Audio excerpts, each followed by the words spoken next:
اب چوتھی ہجری میں دو بڑے حادثے ہوئے مسلمانوں کے لیے۔ چوتھی ہجری میں یہ دل دہلا دینے والے واقعے تھے۔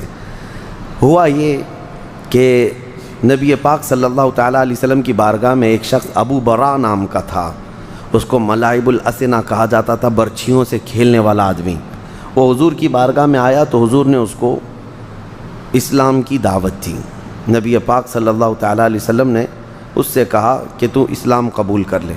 اس نے کہا نہیں، آپ اپنے کچھ صحابہ کو ہمارے علاقے بھیج دیجئے، اگر ان کی دعوت پر سارے قبائل اسلام قبول کر لیں تو اچھا ہو جائے گا۔ حضور صلی اللہ تعالیٰ علیہ وسلم نے اس وقت حضرت حرام بن ملحان ایک صحابی ہیں، ان کی معیت میں 70 قاری قرآن تھے جو بہترین، ان کو بھیجا تو یہ لوگ نکل کر گئے۔ ابو برا سے حضور نے فرمایا تھا کہ مجھے تمہارے نجد کا تھا، وہ آج جس کو ریاض کہتے ہیں نا، ریاض کا علاقہ، یہ پورا علاقہ نجد کہلاتا ہے، وہاں سے حضور نے فرمایا وہاں کے لوگوں پر مجھے اعتماد نہیں ہے، وہ نقصان پہنچانے والے ہیں۔ تو ابو برا نے کہا تھا میں آپ کے صحابہ کی جان مال کا حفاظت کا ضامن ہوں، حضور نے بھیج دیا۔ جب یہ گئے تو ایک علاقہ تھا جہاں پر جا کر صحابہ رک گئے، اور حضرت حرام بن ملحان یہ تنہا جو ہے قبیلہ کا جو سردار تھا عامر بن طفیل نام کا، اس کے پاس گئے دعوت اسلام دینے کے لیے خط لے کر حضور کا۔ اس نے نہ خط دیکھا نہ پیغام سنا، اپنے قاصد کو حکم دیا اور دربار میں حضرت حرام بن ملحان کو قتل کر دیا۔ اب یہ جو 70 صحابہ گئے تھے یہ جب نہیں آئے، واپس نہیں آ سکے، تو پھر دیر ہو گئی تو یہ صحابہ اکرام نے سوچا کہ شاید کچھ ہو گیا ہوگا، تو یہ جب آگے بڑھنے لگے تو اسی قبیلہ بنو ذکوان اور قبیلہ رعل یہاں کے تقریباً 200 لوگ یہ 70 صحابہ کو مارنے کے لیے آ گئے، اور وہ آئے اور اچانک ان کی اس طرح سے مڈ بھیڑ ہوئی کہ ان لوگوں نے ہر طرف سے یہ صحابہ کو گھیر کر پورے کے پورے 68 صحابہ کو شہید کر دیا جو قاری قرآن تھے بہترین، نبی پاک صلی اللہ تعالیٰ علیہ وسلم کے صحابہ میں۔ اس کو بیر معونہ کہتے ہیں۔ بیر معونہ ایک کنواں تھا وہاں پر جس سے یہ واقعہ ہوا، جہاں ہوا ایک صحابی حضرت عمر بن امیہ ضمری یہ بچ گئے، وہ اس لیے کہ عامر بن طفیل جو سردار تھا اس نے ان کو یہ کہہ کر کے چھوڑا کہ میری ماں نے ایک غلام آزاد کرنے کی منت کی تھی، اس لیے میں ایک کو چھوڑ دیتا ہوں، ان کے بال تھوڑے کاٹ کر کے ان کو چھوڑ دیا۔ حضرت عمر بن امیہ وہاں سے نکلے۔ اب واقعہ ایسا ہوا کہ 68 صحابہ اور ایک وہ 69 حضرت حرام بن ملحان جو وہاں قتل ہوئے، 70 میں سے 69 شہید ہو گئے، ایک باقی تھے۔ یہ جب واپس آ رہے مدینے تو ایک درخت کے نیچے انہوں نے پناہ لی، وہاں 2 کافر سوئے ہوئے تھے اور ان دونوں کافروں کو انہوں نے کاٹ دیا۔ جذبہ تھا کہ اتنا ان کے علاقے کے لوگوں نے مار ڈالا ہے رسول اللہ کے صحابہ، اور اتفاق ایسا کہ یہ 2 کافر وہ تھے جن کو رسول اللہ نے امان دیا تھا۔ جان کی امان دینا اس زمانے میں ایک بڑا مسئلہ ہوا کرتا تھا، پھر اس کو کوئی ہاتھ نہیں لگاتا، اور ان کو یہ قتل کر کے آ گئے تھے، اور حضرت عمر بن امیہ کو یہ معلوم نہیں تھا۔ تو جب وہ بارگاہ رسالت مآب صلی اللہ علیہ وسلم میں آئے اور جب یہ واقعہ بیان کیا، حضور کو اتنا غم ہوا کہ پوری زندگی بھر رسول کریم صلی اللہ تعالیٰ علیہ وسلم اس غم سے ہلکے نہیں ہوئے۔ یہ جو 70 صحابہ کی شہادت اور باقی وہ جو 2 کافروں کی موت ہوئی تھی، حضور نے ان کی دیت یعنی جان بہا جس کو کہتے ہیں فدیہ دینے کا حکم دیا۔ اب اس کا مسئلہ میں بعد میں بتاتا ہوں، اس پر بھی ایک بڑا مسئلہ پیش آیا۔ اب یہاں پر رسول کریم صلی اللہ تعالیٰ علیہ وسلم کئی مہینوں تک فجر کی نماز میں، آج شافعی حضرات قنوت پڑھتے ہیں فجر کی 2 رکعت میں، دوسری رکعت میں رکوع میں جا کر کھڑے ہو کر قنوت پڑھتے ہیں۔ اس وقت نبی پاک صلی اللہ تعالیٰ علیہ وسلم نے یہ شروع فرمایا تھا، یہی 70 قاری قرآن جو شہید ہوئے، ان کو شہید کرنے والوں کے اوپر حضور صلی اللہ علیہ وسلم نے لعنت بھیجی کئی مہینوں تک۔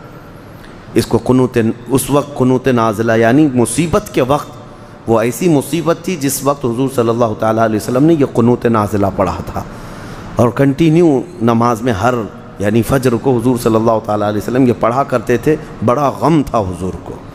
اور سیم اسی طرح کا ایک واقعہ اور ہوا کہ ایک علاقہ ہے مکہ مکرمہ کا اسفان نام سے، وہاں کے کچھ لوگ آئے، کہا کہ ہم اسلام قبول کرتے ہیں۔ نبی پاک صلی اللہ تعالیٰ علیہ وسلم کی بارگاہ میں آئے، اسلام قبول کیا، اور پھر کہا کہ ہمارے خاندان والے، ہمارے قبیلے والوں کے لیے آپ اپنے کچھ استاد صحابہ بھیجیں جو پڑھا سکیں۔ اس میں بھی حضور صلی اللہ علیہ وسلم نے 10 صحابہ کو بھیجا تھا۔ یہ 10 صحابہ میں حضرت عاصم بن ثابت رضی اللہ تعالیٰ عنہ، ان کی معیت میں باقی صحابہ کو بھیجا تھا۔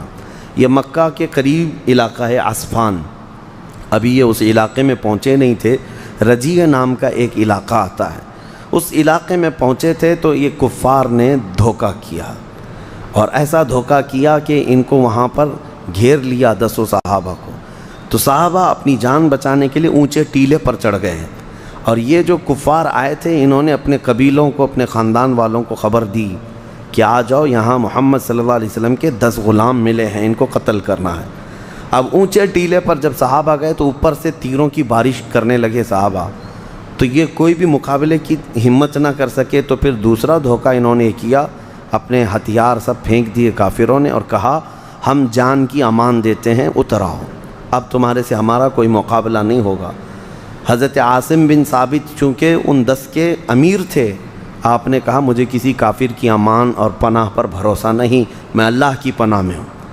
پھر بھی اس میں سے 7 تقریباً صحابہ نیچے اتر آئے، اور ان صحابہ اکرام رضوان اللہ تعالیٰ علیہ مجمعین کو نہیں، بلکہ حضرت عاصم بن ثابت منع کرتے رہے۔ اس کے بعد پھر جب 7 صحابہ نیچے اتر آئے تو ان 7 صحابہ کو انہوں نے شہید کر دیا، وہیں پر جگہ پر شہید کر دیا۔ اب 3 صحابہ بچے تھے، حضرت زید بن دثنہ، حضرت خبیب ابن عدی اور حضرت عاصم بن ثابت۔ اب ان کفار نے ان تینوں کو گھیرا۔ حضرت عاصم بن ثابت نے کہا کہ میں ان کی پکڑ میں آنے اور ان کی غلامی میں آنے سے بہتر سمجھتا ہوں کہ ان سے لڑ کر کے ختم ہو جاؤں۔ حضرت عاصم بن ثابت لڑتے رہے، ان کو زخمی کیے اور شہید ہو گئے، قتل ہو گئے۔ یہ عاصم بن ثابت کون ہیں؟ بدر کے میدان میں بڑے بڑے پہلوانوں کو مارا تھا انہوں نے، مکہ والے ان کے نام سے جلتے تھے، کڑتے تھے، عاصم بن ثابت کے نام سے۔ اور اس کے بعد ہوا یہ کہ بچے تھے حضرت زید بن دثنہ اور حضرت خبیب ابن عدی، ان کو انہوں نے زنجیروں سے باندھ دیا تھا اور باندھ کر کے مکہ لے کر کے آئے، کیونکہ مکہ میں حضرت خبیب ابن عدی جس کو بدر میں قتل کیے تھے، اس کا بیٹا مکہ میں تھا، اس نے خرید لیا ان کو، اور حضرت زید بن دثنہ نے بھی بدر کے میدان میں بڑے کافر کو مارا تھا، اس کافر کے بیٹے نے ان کو خرید لیا کہ مجھے دے دو۔ اب ان کو تڑپا کے مارنا تھا، اپنے باپ کا بدلہ لینا تھا۔ 2 صحابہ وہ صحابہ ملے تھے جو بدر میں بڑے بڑے پہلوانوں کو مارے تھے۔ اب یہاں پر 2 لوگ قید میں آئے، ایک حضرت عاصم بن ثابت شہید ہو گئے۔ حضرت عاصم بن ثابت کا جب شہرہ پھیلا مکہ میں کہ عاصم بن ثابت قتل ہو گئے، پورے مکہ میں خوشیوں کی لہر دوڑ گئی، اور مکہ والے اپنے اپنے قاصد بھیجے کہ جاؤ عاصم بن ثابت کے جسم کا کوئی حصہ کاٹ کر کے لاؤ تاکہ مکہ میں دکھا کر نمائش ہو جائے کہ جس نے ہمارے بڑے بڑوں کو مارا تھا وہ اب مر گیا، ختم ہو گیا۔ تو مکہ سے تقریباً 70 گھوڑ سوار یا 200 کے قریب آئے حضرت عاصم بن ثابت کے جسم کے حصے کاٹ کر لے جانے کے لیے، لیکن اللہ رب العزت کی ایسی مدد کہ لاکھوں شہد کی مکھیاں ان کے لاش کے پر آئیں، اور ایک بھی کافر آگے بڑھ نہیں سکا، اور بہت انتظار کیے، کوئی جب آگے نہیں بڑھ سکا تو پیچھے ہٹنے لگے، اور پھر تھوڑی دیر کے بعد حضرت عاصم بن ثابت کی لاش ہی غائب ہو گئی، ان کی لاش کہیں نہ ملی۔ کفار اسی کیونکہ بے حرمتی کرتے، حضرت عاصم بن ثابت اس شہید کی کرامتوں میں اس کو گنایا گیا۔ پھر اب یہ جو 2 صحابہ تھے، ان میں سے حضرت خبیب ابن عدی رضی اللہ تعالیٰ عنہ کو مکہ کے تنعیم علاقہ، جہاں آج مسجد عائشہ ہے، جہاں لوگ جا کر 2 رکعت نفل نماز پڑھ کے عمرہ کی نیت کرتے ہیں، احرام باندھتے ہیں، یہ وہی علاقہ ہے جہاں سولی پر چڑھائے تھے حضرت خبیب کو۔ سولی پر چڑھانے کے وقت ان سے کہا گیا تھا کہ تمہاری جو خواہش ہے وہ بتا دو، اب یہاں تمہیں ختم کر دیا جائے گا۔ تو اس وقت حضرت خبیب ابن عدی نے کہا مجھے 2 رکعت نماز پڑھنے دو۔ 2 رکعت نماز جلدی جلدی میں پڑھ لیا، اور اس کے بعد پھر آئے، بند گئے تو کہنے لگے آج کی یہ میری آخری نماز تھی، چاہتا تو میں لمبے سجدے کرتا، اپنے رب کے حضور ایک طویل نماز پڑھتا، لیکن میں اسی لیے جلدی کیا کہ یہ ظالم کفار یہ نہ سمجھیں کہ موت کے ڈر سے نماز لمبی کیا ہے، مجھے موت سے ڈر نہیں۔ اور انہوں نے ایک مشہور شعر اس وقت سولی پر چڑھ کر کہا تھا، کہا کہ موت تو آنی ہی ہے، کسی بھی طرح سے آنی ہے، لیکن میں فخر اس بات پر کر رہا ہوں کہ اسلام پر میں مارا جا رہا ہوں۔ میں جس چت بھی لیٹوں گا اور جس کروٹ بھی میں گروں گا وہ میرا کروٹ اسلام کا ہوگا اور میرے مصطفیٰ کے قدموں میں ہوگا، اور ان کو شہید کر دیا گیا۔ دوسرے حضرت زید بن دسنا تھے، ان کو لایا گیا تھا چند دنوں کے بعد۔ یہ حضرت خبیب کو سولی پر چڑھایا گیا۔ حضرت زید بن دسنا وہی صحابی ہیں جن کا مسلح کیا گیا تھا، ان کے ناک کاٹے گئے، کان کاٹے گئے، ان کے ناخنوں کو پکڑ سے کھینچا۔ ابو سفیان اس وقت آیا دیکھنے کے لیے اور کہا کیا یہ اچھا ہوتا زید تیری جگہ محمد ہوتے ہیں۔ ان کا جسم کٹ گیا تھا، اس وقت وہ چیخ کر کہہ رہے تھے ظالموں خبردار، ابھی اور میرے ٹکڑے کر لو، یہ گوارا ہے، لیکن میرے نبی کے قدموں میں کانٹا چبھے یہ بھی مجھے گوارا نہیں۔ ان کا ہی نعرہ تھا جس کو شعر میں کہا جاتا ہے، جو جان مانگو تو جان دے دیں، جو مال مانگو تو مال دے دیں، مگر یہ ہم سے کبھی نہ ہوگا، نبی کا جاہو جلال دے دیں۔ حضرت زید بن دسنا کو بھی شہید کیا گیا۔ اس کو واقعہ رجیع کہا جاتا ہے، مقام رجیع میں یہ واقعہ پیش آیا تھا، اس کے بعد مکہ لا کر کے ان کو شہید کیا گیا۔ اب حضرت خبیب رضی اللہ تعالیٰ عنہ جب شہید ہو رہے تھے تو انہوں نے پکار کر کے ایک جملہ کہا تھا، اے اللہ ہمارے حال کی خبر اپنے رسول کو دے دے، کیونکہ 10 گئے تھے اور 10 شہید ہوئے، کوئی نہیں بچا۔ رسول اللہ تک یہ بات کون پہنچائے؟ حضور صلی اللہ تعالیٰ علیہ وسلم کو وحی کے ذریعے اللہ تعالیٰ نے اطلاع فرمائے 10 صحابہ کی شہادت کو۔ نبی اکرم صلی اللہ تعالیٰ علیہ وسلم غمگین ہوئے اور پھر اپنے صحابہ کو جمع کیا اور کہا تم میں سے کون ہے جو میرے خبیب کی لاش کو لے کر کے آئے گا؟ کیونکہ ان کو سولی پر چڑھایا گیا تھا تو 70 لوگ وہاں پر پہرے داری کر رہے تھے کہ سولی سے نیچے نہیں اتاریں گے ان کو، اور کتنے دن 40 دن گزر گئے تھے، 40 دن تک لاش تر و تازہ ہی رہی۔ رسول اللہ کے غلاموں کی لاش ہے، جب صحابہ کے جسم کا حال یہ ہے تو میرے مصطفیٰ کے جسم کا حال کیا ہو؟ 40 دن تک حضور نے جب اعلان کیا تو صحابہ میں حضرت زبیر بن عوام اور حضرت مقداد بن اسود رضی اللہ تعالیٰ عنہ یہ دونوں گھوڑا لے کر نکلے مدینے سے وہ لاش لانے کے لیے حضرت خبیب کی، اور جب پہنچے تو یہ کفار وہاں رات کے وقت سو رہے تھے، یہ گئے فوراً سولی سے حضرت خبیب بن عدی کو اتارا۔ یہ صحابہ کہتے ہیں جب ہم نے سولی سے اتارا تو ان کے جسم سے خون ابھی بھی ٹپک رہا تھا۔ کون ہے مجھے بتاؤ دنیا میں جس کے 40 دن کی لاش پر ابھی تر و تازہ خون ٹپکتا ہو؟ انہوں نے لاش کو اٹھایا اور گھوڑے پر رکھا اور لے کر چل پڑے۔ ادھر ان کی آنکھ کھلی، دیکھا سولی پر نہیں ہے اور 2 گھڑ سوار بھاگ رہے ہیں۔ مکہ میں بھی انہوں نے خبر پہنچا دی، کیونکہ مکہ سے جڑا ہوا علاقہ ہے تنعیم، مسجد عائشہ جہاں ہے، تو تقریباً 200 لوگ پیچھا کرنے لگ گئے۔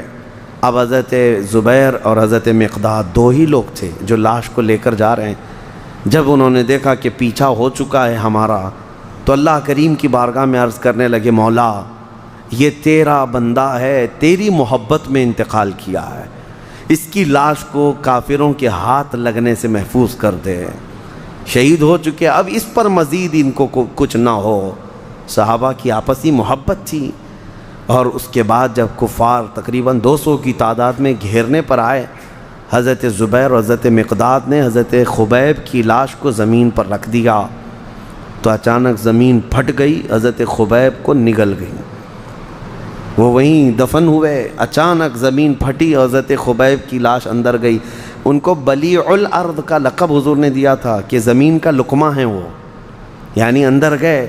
اس کے بعد یہ آئے ان دونوں کی تلاشی لینے کے لیے تو حضرت زبیر نے کہا، گرج کر کے کہا، ہم 2 محمد کے شیر ہیں، شکار پر نکلے ہوئے ہیں، کسی کی ہمت ہے تو ہمارا راستہ روکو۔ 200 لوگوں کو 2 لوگ للکار رہے، 2 لوگ۔ جب وہ آئے قریب میں، دیکھا ادھر ادھر کچھ بھی نہ ملا، تو انہوں نے تلواریں نیچے کر لیں اور سب سے کہا کہ ان کو چھیڑو مت، انہوں نے ہمارا کچھ نہیں کیا ہے، واپس چلے گئے۔ حضرت خبیب ابن عدی کی لاش پھر کسی کو نہیں ملی۔ جب یہ دونوں واپس آئے نبی پاک صلی اللہ تعالیٰ علیہ وسلم کے پاس، کون؟ حضرت زبیر اور حضرت مقداد، یہ دونوں جو لاش لانے کے لیے گئے تھے۔ اس سے پہلے ہی نبی پاک صلی اللہ تعالیٰ علیہ وسلم صحابہ کے درمیان بیٹھے اور واقعہ پورا خود حضور بیان کر رہے تھے کہ تم نے خبیب کی لاش کو اٹھایا اور گھوڑے پر رکھا اور دوڑ رہے تھے، تمہارا پیچھا کفار نے کیا، رب تبارک و تعالیٰ نے زمین کو حکم دیا، زمین پھٹ گئی اور خبیب کو نگل گئی۔ حضرت زبیر اور حضرت مقداد کہتے ہیں یا رسول اللہ صلی اللہ علیہ وسلم، یہی خبر ہم لے کر کے آ رہے تھے۔ اللہ کے نبی صلی اللہ علیہ وسلم نے فرمایا تم سے پہلے جبرائیل امین آ کر مجھے یہ سنا چکے ہیں، اور یہ بھی کہا کہ اے اللہ کے نبی، سارے فرشتوں میں بھی آپ کے ان صحابہ کی موت اور ان کی شہادت کا غم ہو رہا ہے۔ تو یہ 2 بڑے حادثے تھے جو 4 ہجری میں پیش آئے۔ یہ بیر معونہ کا واقعہ جس میں 70 صحابہ شہید ہوئے، اور یہ رجیع کا واقعہ، اس میں 10 صحابہ شہید ہوئے۔ باقی جو سریے ہوئے اس میں کسی کی شہادت نہیں ہوئی۔ یہ 2 بڑے حادثے تھے جو اسلام کے لیے سخت تھے۔ اب ہوا یہ کہ میں اس کو کمپلیٹ کر دوں۔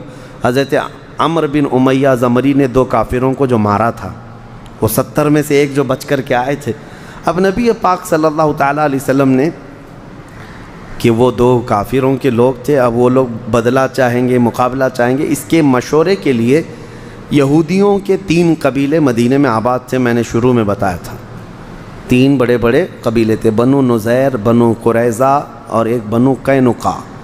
ان تینوں کے ساتھ حضور کا ایگریمنٹ ہوا تھا جب مدینے آئے تھے حضور کے ساتھ میں مل کر لڑیں گے، جو بھی مدینے پر آئے گا، صلح کا ایک ایگریمنٹ تھا۔ حضور صلی اللہ علیہ وسلم قبیلہ بنو نذیر گئے بات چیت کرنے کے لیے کہ یہ 2 کافروں کے خون بہا، ان کی دیت، ان کے فدیہ کے لیے مشورہ کرتے ہیں کہ کیا کیا جائے، کیونکہ ان کے قبیلے والے جنگ پر اگر آ گئے تو ہم ساتھ میں مل کر کے لڑیں گے کہ ٹھیک ہے ہمارے ایک صحابی سے یہ غلطی ہوئی ہے، خطا ہوئی ہے، لیکن ہم اس کے بدلے میں مال دینے کو تیار ہیں۔ یہ مشورے کے لیے بنو نذیر کے پاس گئے۔ بنو نذیر یہ منافق طبیعت کے یہودی تھے، دل میں نفرت رکھتے اور سامنے بڑے اخلاق دکھاتے تھے۔ حضور صلی اللہ علیہ وسلم اس وقت جب بنو نذیر کے ہاں گئے تو کون کون تھے ساتھ میں؟ حضرت ابوبکر تھے، حضرت عمر تھے، حضرت علی تھے رضوان اللہ تعالیٰ علیہ مجمعین۔ مشورے کے لیے جب حضور گئے تو یہودیوں نے بظاہر اچھے اخلاق دکھائے اور پیچھے سے کیا پلاننگ کیا کہ حضور صلی اللہ علیہ وسلم کو ایک ایسی دیوار کے پاس بٹھانے کی کوشش کی کہ اس دیوار کے پیچھے ان لوگوں نے ایک بہت بڑا پتھر لا کر رکھا اور اس پتھر کو لڑکا دیں گے حضور کے ساتھ، یہ تینوں بڑے صحابہ بھی پتھر کے نیچے دب کر ختم ہو جائیں گے۔ یہ انہوں نے خطرناک منصوبہ بنایا یہودیوں نے، کب یہ بنو نذیر نے۔ حضور صلی اللہ تعالیٰ علیہ وسلم بیٹھے ہیں مشورے کے لیے اور وہ اوپر پتھر رکھ کر تیاری کر رہے ہیں۔ اللہ کریم جو محافظ حقیقی ہے اپنے رسول کا، اللہ تعالیٰ نے وحی کے ذریعے حضور کو آگاہ فرمایا کہ یہ پتھر لڑکانے والے ہیں۔ فوراً حضور صلی اللہ علیہ وسلم اپنے صحابہ کے ساتھ اٹھ گئے، اس جگہ سے نکل کر کے تشریف لائے، دیکھا ان کی دسیسہ کاری، ان کی پلاننگ۔ اس کے بعد مدینے آئے تو اب انصار مہاجرین سب کو جمع کیا اور مشورہ لیا کہ انہوں نے غداری کی ہے جب ہمارا ایگریمنٹ تھا دونوں کا، اور انہوں نے قتل کا منصوبہ بنایا ہمارے، تو یہ بہت بڑا دھوکہ ہے، بہت بڑا دھوکہ ہے کہ آپ کا پارٹنر اگر آپ کے ساتھ دھوکہ کر رہا ہے تو ایگریمنٹ ختم ہو گیا۔ اب نبی پاک صلی اللہ علیہ وسلم نے سارے صحابہ سے مشورہ کیا، یہ بنو نذیر جو یہودی ہیں غدار ہیں، دھوکے باز ہیں، ان کے ساتھ ہونا کیا چاہیے؟ سب کا مشورہ اس بات پر طے پایا۔ حضور صلی اللہ تعالیٰ علیہ وسلم نے فرمایا تو کہ ان کے جتنے بھی بنو نذیر ہیں ان کو شہر بدر کریں گے، ہم مدینے سے ان کو نکلنے پر مجبور کریں۔ نبی پاک صلی اللہ تعالیٰ علیہ وسلم نے فرمان بھیجا، بنو نذیر یہ بڑے بڑے قلعوں میں رہتے تھے، کہا کہ 10 دن کا ٹائم ہے تمہیں، مدینہ چھوڑ کر نکل جاؤ، تمہارا پورا قبیلہ جانا چاہیے، کیونکہ تم نے ہمارے ساتھ دھوکہ کیا ہے اور جان سے مارنے کی سازش رچی ہے۔ ظاہر سی بات ہے، لوگ ایک طرفہ سوچتے ہیں کہ ان کو مدینے سے نکالا، کیوں نکالا؟ کیوں نکالا؟ دھوکہ، اٹیمپٹ ٹو مرڈر کتنا بڑا کیس ہوتا ہے، حضور پاک صلی اللہ تعالیٰ علیہ وسلم کے قتل کی سازش کرنا۔ اب حضور نے جب یہ پیغام بھیجا کہ 10 دن کی مہلت ہے، نکل جاؤ، ہوا یہ کہ دیکھیں کبھی بھی منافق کی بات پر کیسے کیسے معاملات ہوتے ہیں۔ وہ عبداللہ بن ابی جو رئیس المنافقین مدینے میں تھا، اس سے قبل میں بتایا تھا احد کے میدان میں 300 لوگوں کو لے کر الگ ہو گیا تھا، اس نے پیغام بھیجا یہودیوں کو، نکلنا مت محمد کی دھمکی پر، میں 2000 لوگوں کو لے کر تمہاری مدد کے لیے آؤں گا۔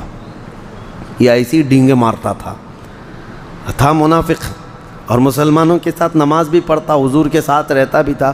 یہودیوں کو اس نے کہلا بھیجا کہ میں 2000 لوگوں کو لے کر کے تمہاری مدد کے لیے آؤں گا، نکلنا مت ان کی بات پر۔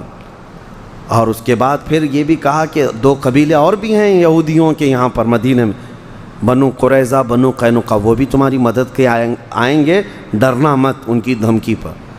تو ان کی باتوں میں آ کر بنو نذیر کیا کہنے لگے کہ آپ کو جو کرنا ہے کر لیجئے حضور صلی اللہ علیہ وسلم، ہم اپنے قلعے چھوڑ کر جانے والے نہیں ہیں، ہم بھی طاقت رکھتے ہیں، ہم بھی برچھیاں رکھتے ہیں، ایسے ایسے الفاظ کہے۔ تب نبی پاک صلی اللہ علیہ وسلم نے سارے صحابہ کو حکم دیا کہ چلو بنو نذیر سے دیکھتے ہیں کہ ان کی طاقت کیا ہے۔ صحابہ اتنے پرجوش تھے کہ یہ یہودیوں کی جڑ ہی نکل جائے یہاں سے۔ اب مدینے سے جب صحابہ نکلے، ایک صبح تھی، یہی 4 ہجری کا ہی واقعہ ہے یہ بھی، جاتے ساتھ بنو نذیر کے جتنے قلعے تھے سب کا انہوں نے گھیرا بندی کر لیا، محاصرہ کر لیا صحابہ نے، حضور بھی تھے، اور گھیرا بندی ایسی ہو گئی کہ وہ اندر کے اندر بند ہو گئے، اور یہ محاصرہ 15 دن تک چلتا رہا، جنگ نہیں ہے یہ محاصرہ ہے۔ حضور صلی اللہ علیہ وسلم کے صحابہ 15 دن تک ان کو اندر بند کر کے رکھے، ان کا سب کچھ بند ہو گیا، آنا جانا سب۔ اب وہ اندر سے پوچھتے رہے کہاں ہے رئیس المنافقین عبداللہ بن ابی جو 2000 کو لے کر آنے والا تھا، وہ تو گھر میں سو رہا تھا، ایک منافق بھی نہیں آیا، 2000 آنے والے تھے، ایک بھی نہیں آیا۔ منافقین کی تعداد پہ کبھی بھروسہ نہیں کیا جائے، کبھی نہیں۔ اور اس کے بعد ان کے جو قبیلے دوسرے یہودیوں کے تھے وہ بھی ڈر کے مارے کوئی مدد کے لیے نہیں آئے۔ بنو نذیر سمجھ گئے کہ اب ہماری موت کے علاوہ کچھ نہیں ہے۔ 15 دن کے بعد انہوں نے حضور صلی اللہ علیہ وسلم سے یہ معاہدہ کر لیا، شرط کیا کہ ٹھیک ہے ہم سب پورے یہاں سے مدینہ چھوڑ کر نکلیں گے، لیکن ایک شرط ہے کہ ہمیں جتنا مال ہم لے جا سکتے ہیں لے جانے کی اجازت دیں۔ حضور نے فرمایا تم جتنا لے جا سکتے ہو لے جاؤ۔ انہوں نے 15 دن کے بعد تقریباً 700 اونٹوں پر اپنا مال لادا، سب لے کر کے مدینہ چھوڑ کر کے گاتے بجاتے نکلے، خیبر تک گئے، کچھ ملک شام چلے گئے۔ اور جو رسول اللہ کے صحابہ نے ان کو مدینے سے نکالا تھا، آج تک وہ اس غم کو ہلکا نہیں کر پائے۔ 14 صدیاں ہو گئی، یہودی ابھی بھی کہتے ہیں مدینہ ہمیں لینا ہے، ہم کو وہاں سے نکالا گیا تھا، خیبر تک، وہاں تک۔ پھر اس کے بعد جو خیبر کی جنگ ہوئی وہاں سے بھی ان کو نکال کر بھیجا گیا۔ اب وہ پوری دنیا میں جا کر ادھر ادھر پھیلے رہے، کبھی جرمنی، کبھی ڈنمارک، کبھی اٹلی، اور اب جا کر کے اسرائیل میں پناہ لیے ہیں، اور اسرائیل میں بیٹھ کے خواب دیکھتے ہیں۔ گریٹر اسرائیل کا نقشہ ان کا اگر آپ دیکھیں گے تو اس کو انہوں نے مدینے تک کا بنا کر کے رکھا ہے کہ یہ پورا علاقہ ہم کو قبضہ کرنا ہے، اور یہ گریٹر اسرائیل ہے، اور یہ کنگڈم آف ڈیوڈ ہے، یعنی حضرت داؤد علیہ السلام کی سلطنت کا علاقہ ہے، اس کو ہم حاصل کر کے رہیں گے۔ اب پتہ نہیں کب تک حاصل کریں گے، کیسے کیا کیا کریں گے، لیکن اتنا تو ہے کہ بلی کے خواب میں چھیتڑے ہی ہوتے ہیں۔ وہ ہمیشہ جو ہے قتل و غارت اور قبضہ اسی کے لیے سوچتے رہے۔ نبی پاک صلی اللہ علیہ وسلم نے بنو نذیر کو شہر بدر کیا۔ اب اس کے بعد وہ سب لے جانے کے بعد بھی ان کے قلعوں میں جو چیزیں موجود تھیں وہ تقریباً 400 کے قریب تلواریں تھیں اور بہت کچھ سامان تھا، وہ صحابہ اکرام کے ہاتھ میں آیا، اور وہاں پر جو واقعہ پیش آیا اس میں آج کل نہیں بلکہ ہم نے سورہ حشر کی شروع کی آیتیں تلاوت کی تھی۔ حضور صلی اللہ علیہ وسلم نے آس پاس کے کچھ درختوں کو کاٹنے کا حکم دیا تھا کہ یہودی چھپ چھپ کر کے حملہ کرتے تھے، تو صحابہ میں 2 جماعتیں ہو گئی تھی۔ بعض نے کہا تھا درختوں کو نہیں کاٹنا چاہیے، یہ سب جب بھاگ جائیں گے تو مسلمانوں کا ہوگا، اور اس سے جو نفع ہوگا یہ پھلوں کا تو یہ مسلمانوں کے لیے ہوگا۔ بعض صحابہ نے کہا نہیں کاٹنا چاہیے کیونکہ یہ پناہ بنا لیں گے اور ہمیں قتل کرنے کے منصوبے بنائیں گے۔ تب اللہ تبارک و تعالیٰ نے آیت نازل فرمائی ما قطعتم من لینۃ او ترکتموها قائمۃ علی اصولها فباذن اللہ، کچھ درختوں کو تم نے کاٹا اور کچھ کو چھوڑ دیا، یہ دونوں جماعتیں حق پر ہیں اور دونوں کو اللہ کی طرف سے ہدایت ہے۔ یہ آیت ان صحابہ اکرام کے حق میں نازل ہوئی۔ بہرحال یہ چوتھی ہجری کے یہ تمام معاملات ہیں۔ واپس مدینہ طیبہ تشریف لائے، یہ جنگوں سے گھرا ہوا سال ہے، حادثوں سے گھرا ہوا سال ہے۔ اس میں جو اہم واقعات پیش آئے تھے چوتھی ہجری میں، سب سے بڑا اہم واقعہ جو پیش آیا خوشیوں کا اگر کہا جائے، سیدہ شباب اہل الجنہ میں سے مولا کریم سیدنا امام حسین کی پیدائش ہوئی تھی۔ 4 ہجری میں حضرت امام حسین امام علی مقام کی پیدائش ہوئی۔ یہ ایک بہت اہم واقعہ تھا، اور نبی پاک صلی اللہ علیہ وسلم کے ایک نواسے حضرت عثمان غنی کے جو گھر پیدا ہوئے تھے، ان کی موت بھی ہوئی، ان کی وفات ہوئی۔ اور اس چوتھی ہجری کا جو اہم واقعہ حضرت زینب بنت خزیمہ حضور کی ایک زوجہ تھی، ان کی وفات ہوئی۔